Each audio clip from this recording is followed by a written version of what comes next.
I was sent this sponge core foundation brush, and you can see the little sponge right there in the center, and it has a nice flat top to it. So perfect for putting on foundation, CC cream, very, very soft. Okay, so I have the Skin CC Blur Cream. So let's go ahead and use this with it.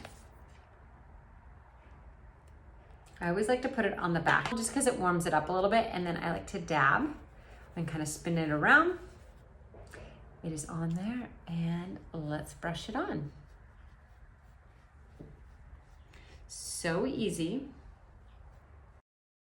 The brush did great with a CC cream. Now I want to see how it does with a little thicker of a foundation. So I'm going to put this on, and let's just see how well it spreads. Wow, that made it easy to go on. You also can do the dabbing method, which is where you just kind of do like little dabs. But because I have that blurring cream on, it makes it just so easy to swipe. Perfect.